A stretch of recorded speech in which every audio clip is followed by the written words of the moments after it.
Sabah. এই গল্পের part 1 and 2 upload করা আছে আমার আইডি জান্নাত ব্লগারে। সো যারা যারা দেখেননি অবশ্যই দেখে নেবেন। দিন দিন চোখের বিষ হয়ে উঠলো ওই মহিলাটা। আমার বাবাকে যেন বশ করে ফেলেছে। সে যা বলে তাই করে আমার বাবা। আমার বাবা এত সহজে আমার মাকে ভুলে গেল কি করে? রিয়েল আইডি জান্নাত ব্লগার। বাবা, তোমার সাথে আমার কিছু কথা আছে। শুনছি, বল। এখানে না, আমি তোমাকে আলাদাভাবে কিছু কথা বলতে চাই। ঠিক তখনই বাবার দ্বিতীয় স্ত্রী এসে চোখের ইশারায় আমাকে বলল, কি কথা বলবে সাভা? যা বলার এখানেই বলো। আমার নামে কিছু বলবে? জি না। আপনার নামে বলবো কেন? আমি আমার বাবার সাথে কি কথা বলতে পারি না নাকি? সাভা, মায়ের সাথে কিভাবে কথা বলছো? এই শিক্ষা দিয়েছি তোমাকে আমি? আরে আপনি সাভাকে বকছেন কেন? ও তো এখনো ছোট, ও বুঝে নাকি? কি হয়েছে?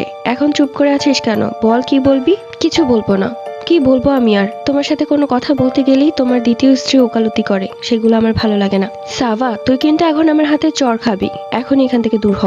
আপনি ওকে বকছেন কেন? ও এখনো বাচ্চা। আপনাকে কয়বার বলবো এক কথা? কি বলবে সাভা? তুমি আমাকে বলো। থাক, আর ভালো স্বাস্থ্য হবে না। আমার বাবার কাছে আমাকেই কালার করে দিলেন। আমি কি করেছি?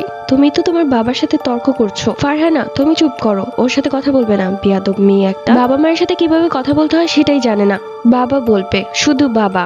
আমার কোনো মা নেই। সাভা, তুই দিন দিন বেড়েছিস। এরকম করলে কিন্তু তোকে তোর নানুর বাড়িতে পাঠিয়ে দিব। দাও, এটারই তো বাকি রেখেছিলে।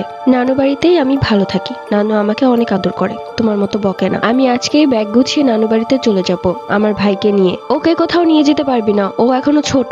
তুই একাই যা। আমি আমার ভাইকে এই ডাইনির কাছে রেখে যাব। ঠিক তখনই বাবা আমাকে একটা চড় মারে।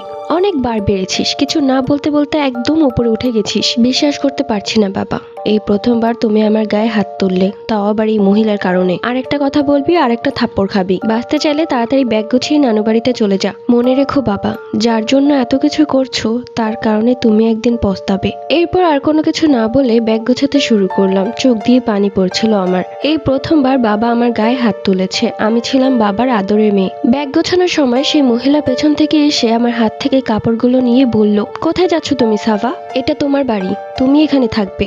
যাওয়ার হলে আমি চলে যাব। আমি চাই না তুমি চলে যাও। ঠিক আছে, তাহলে আপনি চলে যান, আমি থাকবো। আমিও চাই না যে আপনি এখানে থাকুন। তুমি কেন আমাকে সহ্য করতে পারো না সাভা? কিছুক্ষণ আগে তুমি তোমার বাবাকে কালকের কথা বলতে যাচ্ছিলে, তাই না? না, আমি আপনাকে বলেছি যে সে কথা বলবো না। আমি সে কথা বলতামও না।